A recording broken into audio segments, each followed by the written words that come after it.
Now we have the Secretary of Energy, Stephen Chu, and innovator galore, CEO and product architect at Tesla, CEO of SpaceX, and creator of PayPal, Elon Musk. Elon, thank you for joining us. We'll put Elon here and Stephen there. It'll be great. So we're going to have, again, have some fun, have a bit of an informal chat with two giants. And I thought I would start it off a little bit fun, maybe a little bit risque, that I understand, Stephen, that you have a Nobel Prize on your wall. And that some people have said, hey, when you're dealing with Congress and talking about sequesters, maybe you should take it off the wall, and when you're having a meeting with that senator and say, hey, here's what I've got, what do you have? Bad idea. Bad idea. Hasn't worked for you. I also heard at one of the inaugural dinners, Will.i.am came up to you and said, you know, Stephen, you're really, really cool, but one way to get even cooler is to change your name to MC Energy, bitch. Taking it on Is that true? It's true. And you did go around that night and talk. Well, I thought we'd start, Elon, it's great to have you with us out from California. And I thought we'd start the conversation in an interesting way because, Stephen, you're known for investing and thinking about the transition from non-fossil fuel energy to renewable energy, trying to think about how you systematically do that, bring science and innovators and government resources to get together to do it. You're going to be leaving fairly shortly. I assume you've announced that you're going to be leaving your post. Elon Musk is here. He's quite an innovative guy. He's gotten a lot of awards. And I'm just sort of interested in starting off the conversation by asking you, should President Obama call you and say, would you like his job? How would you do it differently? Wow. Well, I think Steve's done a pretty awesome job, actually. I think I'd have a hard time doing a better job. So, and I think being secretary of anything is a really tough role to hold, and one where you tend to get, I think, a lot more criticism than praise, no matter what job you do. So, well, when you think about, let me drill down a little bit. It's not a role to which I would aspire. I mean, you're a young man. You've revolutionized payments. You've done a lot of revolution in cars and batteries. You're now revolutionizing our access to space. And you're doing this in part on the backs of scientists and other innovators and some government investments, but you're outpacing what government has been able to do. And so my question was not a facetious one. It was, if you were able to not have the environment, if you were able to basically jump ahead, and you know, Stephen is also a brilliant innovator, a Nobel laureate, of course, in physics, but what makes you who you are? How are you able to do these things which government has found itself less able to accomplish as quickly? Well, I mean, I think one way to think of government is to think of it as essentially a large corporation, or the largest corporation. And generally, large corporations have a harder time with radical innovation than smaller companies. There are some exceptions to that rule, like Apple, but it's generally true that the larger a company is, the harder it is to execute innovation. Now, there are ways to get around that in the private sector by acquiring smaller companies that do the radical innovation, or by having someone like, say, Steve Jobs, who is just relentlessly hardcore about pushing radical innovation. But I think it is just generally true that the larger the corporation or larger the entity, the harder it is to engage radical innovation. Well, Stephen, it seems to me, like sitting here at an ARPA-E conference, that ARPA-E is a very innovative notion of how do you move from the very large, maybe I would argue, risk-avoiding of our environment of government. And here you've got ARPA-E, which really is about encouraging, you know, maybe not risk, but investment, innovation. And we'd love you to reflect for a moment on how you think this experiment is going and what more needs to be done, particularly in the energy area of next-generation energy. Right.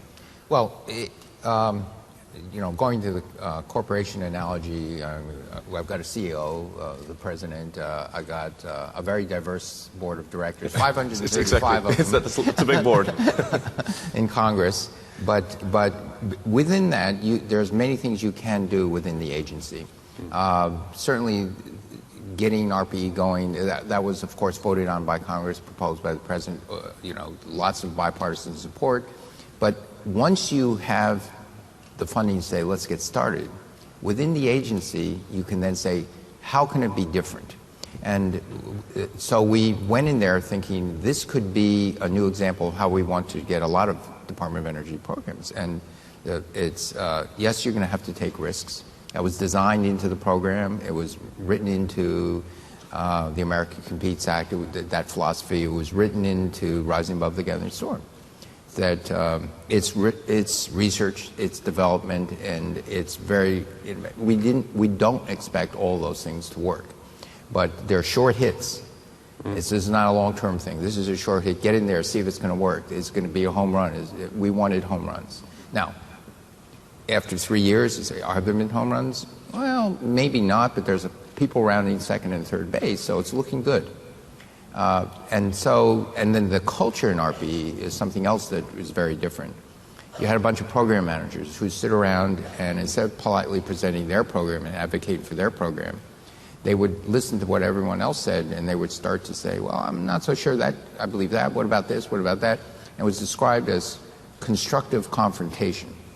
That was exactly the thing we got at Bell Laboratories. You're not going to politely wait your turn. You're going to all discuss this. The combined intellect of the group would develop those ideas. And that is very different. And of course, then there's their spirit that, my gosh, this is going to be something special. And so far, it has been very special. So much grew out of Bell Labs, and of course, you were at Bell Labs. Is ARPA-E essentially taking there is no Bell Labs today. So I'm interested in whether that is a very harmful thing for the U.S. economy. Is that what ARPA-E is now replicating, and what do you think is important to sort of institutionalize that sort of constructive confrontation? How do you look at the future of that kind of big investment in basic research that would drive the country forward? Well, to be fair, they're very, very different. Bell Labs research and development ultimately was to serve the company, and they had a financial bottom line. ARPA-E is we are funders of other innovators. But the Bell Labs spirit I was talking about can be exactly the same. The quality of the people we got into the program were truly outstanding. And so that part of the Bell Labs spirit was there. But we're not there in business to do something. We're there to sponsor innovation that the private sector will pick up and run with. Elon, to think a little bit about the agenda for today, which is essentially about innovation, you shared a while back, actually, in a forum that was organized by The Atlantic. This was done in San Diego at a forum we call the Atlantic Meets Pacific, and you spoke there and said, you had three real spheres that drove your interest. One was the internet, the other was sustainable energy, and the other was making life multiplanetary. Right. Would you like to share a little bit about the making life multiplanetary bit? It might be slightly off topic, but I guess I can talk about it a little bit. Not necessarily about, but about getting there. Here's about the innovation with rockets, with space, with batteries and cars, which I assume are somehow, in your mind, integrated as component pieces of changing the way we live, creating sustainability, and thinking about moving into other spheres. Well, the thing that really, when I was in university, I tried to think about what were the things that would most likely affect the future of humanity, at least as far as I could see. And the three things seem to be the internet, sustainable energy, which requires both producing it in a sustainable manner and consuming it in a sustainable manner, and then the third being extending life beyond Earth on a permanent basis, so become a true spacefaring civilization, a multi-planet species. And I thought, as one sort of thinks about the future history of humanity, if we don't take those paths, then it will be really very different. If there was no internet, if there was, if we were unable to sell sustainable energy, obviously there would be economic collapse. If we were unable to become a spacefaring civilization, then eventually something would happen on Earth that would eliminate civilization as we know it. So I thought those three things needed to be addressed. And not that I expected actually in college that I would address them but I didn't think it's not as though I thought I'd have an opportunity to do it. But that's essentially what connects them. There's not any other connection. With respect to, obviously the internet has happened and it's amazing, it's transformed our life, and I think it's actually made humanity much more of a superorganism than we ever were before. And it's given humanity a nervous system. So it's like every cell in the body knows what the rest of the cells are doing, essentially, whereas previously that would occur via some sort of process, more like osmosis, as opposed to, your brain knowing what your toe knows. Right. You can be in the middle of the Brazilian jungle. If you have a satellite phone connection, you're connected to all of humanity's knowledge, which is pretty amazing. So, but I think as far as Earth is concerned, I think the biggest problem that humanity faces is one of sustainable energy. If we don't solve that problem this century, independent of any environmental concerns, we will face economic collapse. This is obvious. It's tautological, really. It's either sustainable and or this it's not is part of what sustainable. you brought into Tesla, that you're concerned about energy, batteries, and it brings us, really to Secretary Chu. You have a robust. You're one of the recipients of a large grant from the Department of Energy. Not a grant. Or grant? No, not a grant, loan? a loan. Yes. If we'd like to change those terms, of course, this would be a good opportunity. We were back in the green room, and I could tell a deal had just been done. It's with interest, I should say. With interest. Okay. In D.C., everything's a grant. Good try. Yeah. But in sustainable energy, I assume that the loan that you have with interest is really built around a partnership and looking at next generation batteries and opportunity in creating this. And so I'm interested in how you see your own product in this. And Stephen, I'd love to draw your thought on why this investment, exactly. loan makes sense. Sure. Well, first of all, I think it's worth just talking a bit about the program under which we received the loan. It's called the Advanced Technology Vehicle Manufacturing Program. It was actually signed into law by President Bush, although people think it was signed by Obama. No, it was actually signed by President Bush. And then there was I think quite a careful consideration of the applications that came in. And one of the requirements, actually, of that loan was that you had to be a viable company. And as a result, General Motors and Chrysler were ineligible at the time because they were going through bankruptcy proceedings. Unfortunately, are they back to viability now in terms of the grant makers or the loan makers? I think they're more or less back to being viable. That required, obviously, dramatic restructuring. But because the bailout of GM and Chrysler occurred roughly the same time as the announcements for the Advanced Technology Vehicle Manufacturing Program were announced, people conflated those two and thought they were the same thing. They were very different things. And in fact, in order for us to the program is milestone based as well. So in order for us to receive portions of the loan, we must make progress along with concrete milestones. And I think that's a very sensible way to structure a program. And that's why, for example, one of the participants in the program, the disbursement stopped when that participant was unable to complete the milestones. So I think that's a very sensible way. I think it's really structured very well. Are you hitting your milestones? We've hit all of our milestones, yeah. And Stephen, how do you feel about this program? Are the other car companies going to apply and try and move this forward? Is this something that Tesla's the single loan recipient of right now, or you? No. Okay. First, they're not. As Elon said, GM and Chrysler were not eligible. Ford was. Ford applied for a loan, our largest loan.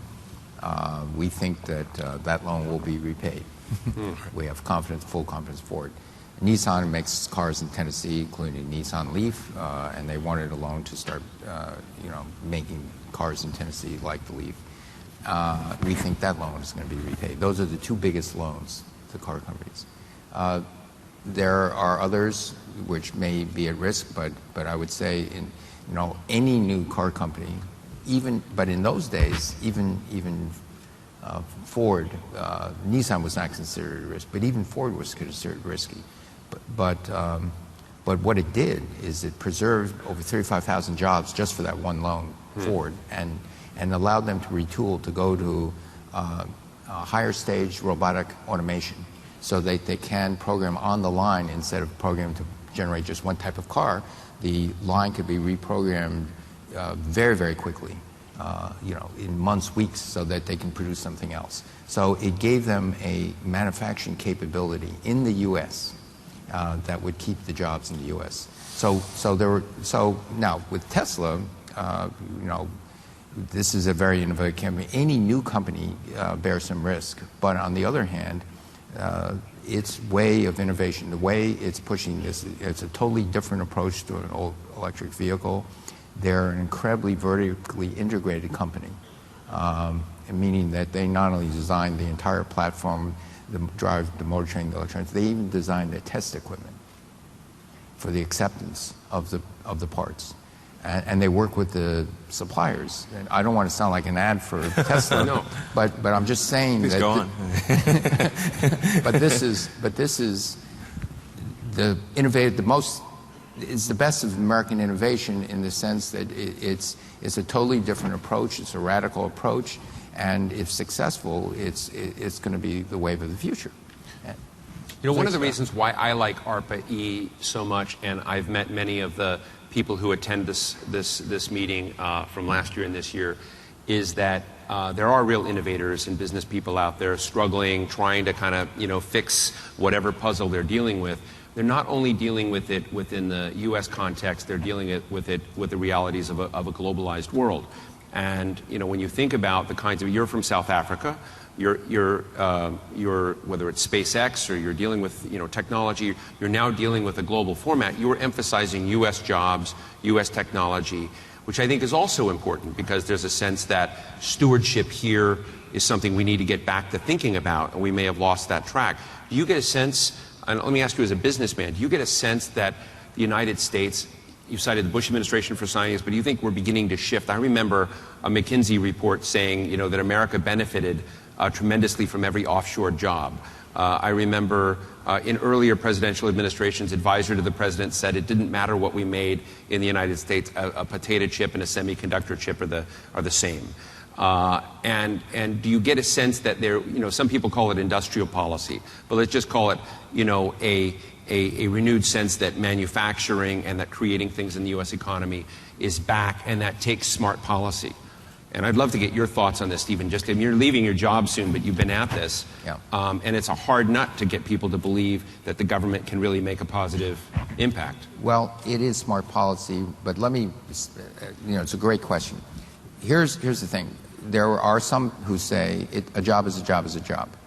And service jobs are the same as manufacturing jobs. I strongly disagree.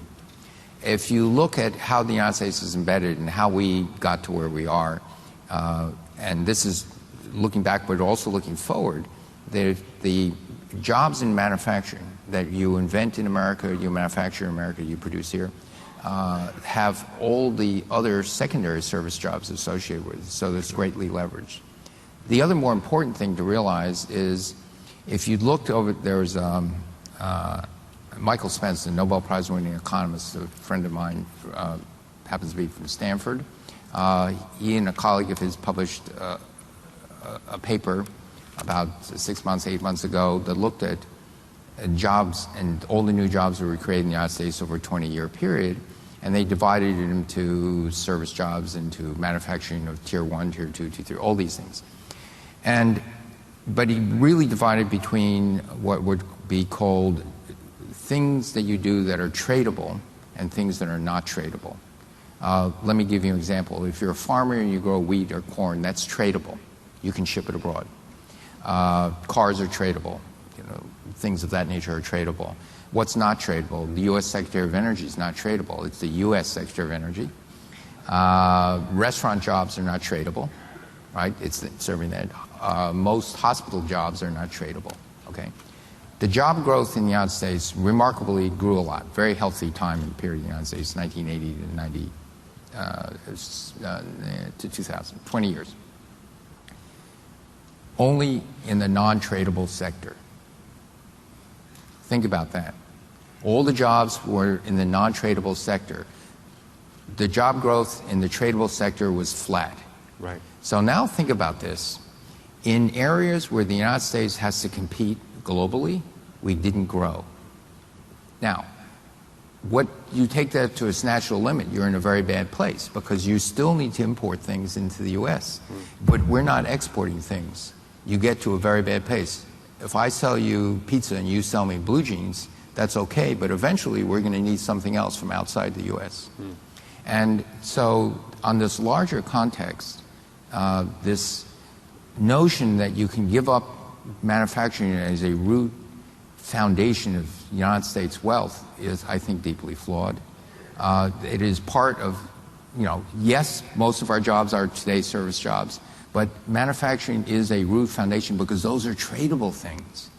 And not only that, in terms of the wide diversity and talents in the American public, you want, not everyone's going to be a stockbroker or something like that. And so that's another thing where, yes, good sensible policy to actually force us back to look at, in the long term, what will be good for our citizens. Yeah, actually, if I may comment on that with respect to Tesla, we have as customers Mercedes and Toyota, so we supply electric powertrains to them, much of that being exported, and we have Tesla Roadsters have been exported now to 31 different countries. Long term, we expect probably something in the order of 60 to 65% of the cars that we manufacture will be exported to Europe and Asia, and then other parts of the world as well. So I do think that to just keying off your point, that isn't it. If other countries can export their cars to us, why can't we make cars that are good enough to export to them? Mm-hmm. Yeah, Stephen? Can I add to that? What I'm seeing for the first time, it's actually stimulated by the higher mileage standards that EPA and transportation put out. All of a sudden, cars being manufactured in the United States are now exportable because they're smaller, reliable, more fuel efficient. And so what you think would be a, quote, regulation telling us how to do our business is actually stimulating this thing in a very subtle way where except from a few exceptions, if you're only making cars that get 15, 20 miles to a gallon, that's not mass market exportable. If you're making cars that get 35, 40, 45 miles a gallon, that is. And so that's another thing that's you see beginning to happen. The car manufacturers are beginning to say, you know what, we can build in the United States and export rather than build in another country. Well, I remember I worked for Senator Bingaman in the 1990s. I remember at that time in this arena, we had Sandia National Laboratories there, and they had cooperative research and development agreements with very large firms like Intel, General Motors, and others. And the guys that were running the GM Creta were very explicit and overt that they had the agreement to try and take all the dual use or non-national security technology they could get out of the agreement and to apply it to their facilities in China. And they said, if we didn't do that, we won't be there in 30 years. So this was raised interesting ethical questions for me as a taxpayer-supported national security research. But it's hard to get these equations right because technology flows, PhDs flow, and you have it. But while we have just a few minutes left, I'd like to ask you, you're both such giants in the world of innovation. And Elon, you've not just done, it's ironic because you've had some tough media recently in the New York Times.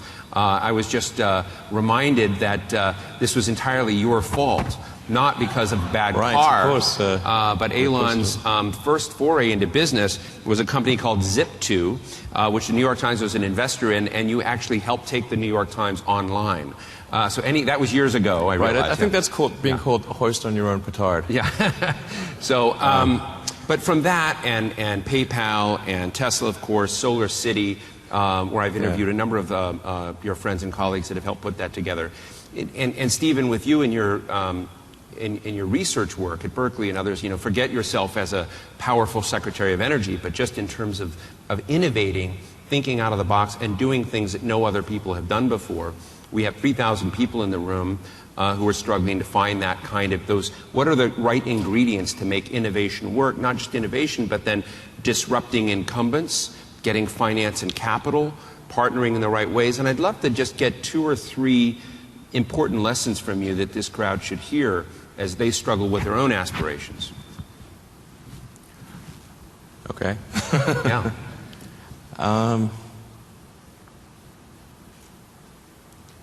Well, I think so you're looking for suggestions that people for executing on Everyone on in an this idea or room wants to company or live, something like that. do what you've done, but maybe in different areas. I'm not sure if they really knew that they would want that, actually. Yeah, it's never as good as it seems. They think things are better these days, but for many years there it was very painful, and we almost lost everything back in 2008. So, at Tesla? yeah, actually all 3 companies almost died in 2008 because at SpaceX. And you're still running 2 of the companies full time, right, as CEO? Right. How's that going for you? I don't recommend it. Yeah.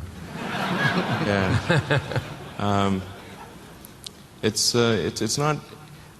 I'm doing this because I think I have to, not because I want to. Okay, so that's maybe an important consideration. So doing what you have to do.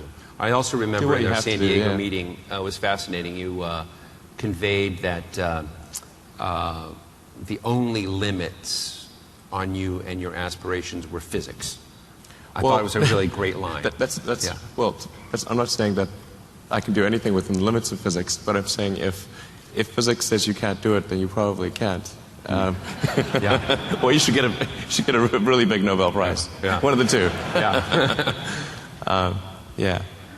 You know, generally important to observe the laws of thermodynamics and conservation of energy, momentum, and that kind of thing. I see. Yeah. Stephen? Yes, I would agree with And that. I want to direct this to... Yeah. Okay, we're straight on laws of physics, but thoughts for innovators in the room?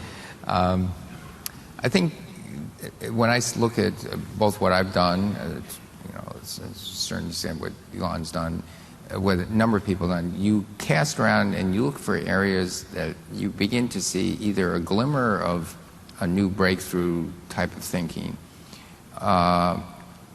or some technology in this sector has been left alone and not applied to that sector, or there's just a need based on an emerging market, and those are the things that actually can be real drivers for success in innovation. When you see a glimmer of a breakthrough, I mean, Elon was telling me when he was a graduate student, he was into energy storage and supercapacitors, things like that. And I think many of us saw 8-10 years ago, battery technology before that was crawling along, and all of a sudden you see, wait a minute, there's beginning to see something that will take a different slope. And if you think that it could take a different slope, do those things that develop that technology and surround you with people that help you develop that technology so you become the leader. Okay, but there's something behind you that's building wave that you're going to ride. And so that's very important. And so in the things I did in my research career when I was a graduate student, lasers had been demonstrated in the early 60s. The tunable laser was invented by 1970. By 1972, even though my thesis advisor had not been in lasers, didn't know lasers, I told them, you know what, we got to get into this technology. But you get into it not by purchasing a laser, you get into it by building the next best thing that keeps you ahead of the pack, and then you can do science no one else could do. Yeah. I can make two recommendations, which actually do slightly key off physics, which is, I think a lot of times, if you want to do something really innovative, you have to apply a sort of first principles analysis, and don't reason by analogy. Analogies are referencing the past. So first principles means you look at the most fundamental truths in a particular arena, and the things that really are almost indisputably correct, and you reason up from there to a conclusion. And if you see that conclusion is at odds with what people generally believe, then you have an opportunity. Now, you can't operate like that on all things because it takes too much mental horsepower. So most of your life you have to operate by reasoning by analogy. But if you really want to innovate, you must reason from first principles to identify the problem. And then you also should seek negative feedback. This sounds like a strange thing. And from your friends and from people who are knowledgeable. People will not give you the negative feedback. Be cruel to be kind. No, it's not. You need to understand where you're wrong. It's got nothing, and put feelings aside. And a lot of times people can look at what you're doing and they know that it's wrong, but they don't want to hurt your feelings, and that's why they don't tell you. So yeah. Yeah, Stephen. Yeah, we're right at the end. But go ahead. You're the boss. I agree with for a few more days. It'll be longer than that, but but I think I agree with everything Elon said. When you look at new technologies and you look at there could be this thing called wild claims, but what are the quote theoretical limitations, but not theoretical a la the Heisenberg uncertainty principle. There's a lower theory that says beyond this it's just it's not going to make it. And then where is the technology? And then you say, how much space is there between that realistically you can get there in 5 years? Okay. And that actually helps define things and focuses the mind on what you should be thinking about, what you shouldn't be thinking about. So there are many things like that I think successful innovators do all the time. The constructive feedback, the honest feedback is exactly what we were establishing in RPE that's now being infected in the rest of the departments of energy. If you hear an idea that you don't really agree with, instead of politely sitting there and being polite, you say, no, I don't think that's right. This is why. You're wrong. And then you sit at a table and you talk about it. And that's where you figure out, are you right, are you wrong? And then you have a deeper understanding of what's going on. And that's the type of culture that we want that started in RPE. It certainly has to be continued in RPE, but to infect the rest of the Department of Energy. Yeah. Well, ladies and gentlemen, we've come. Last word. I can make an announcement that maybe yes, would please. be interesting. Everybody get Twitter out. Yeah, exactly. So I really think that the DOE loan to Tesla should be viewed as a pretty significant success. I mean, we're exporting cars. We're selling powertrains to two of the most respected brands in the world, Mercedes and Toyota. We won electric car of the year last year. I mean, this is pretty good stuff. I mean, so if people are going to attack the DOE for bloody Solyndra, for God's sake, honestly. Then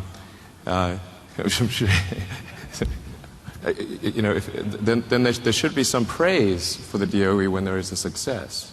I think you just helped DOE stock go up. Yeah, and so actually I want to make a public commitment, and we're going to codify it, that Tesla is going to cut the payment time in half of the loan. So we have 10 years ahead of us for the loan, half or less. Great. Well, we are 2 minutes and 47 seconds over, but I think when you're sitting with two of the most brilliant innovators in the United States, they can lend us that little extra time. I want to thank you both for sharing your insights into how to make this work. I know I teased you a little bit about the government-private sector thing, but what we're doing here, and I think what ARPA-E is doing, is so important of essentially creating a platform, raising aspirationally where we need to go as a nation, bringing participants into this so that they can get constructive feedback, negative and positive, and that they've got real-world examples to see what you've done over and over and over again. If we had another hour or two, it's interesting, I've had an opportunity in my position to interview a lot of geniuses, and when you're around genius, it gives you an opportunity because people organize the way they see the world. These guys are slowing down a little bit for us right now. But when you're having a beer with them late at night, you can sort of see how they see the future and how they're operating, and it is really incredibly valuable to all of us and to people in the room that you take the time to share with us and give us some on-ramps into how you see innovation and how it works. So thank you so much.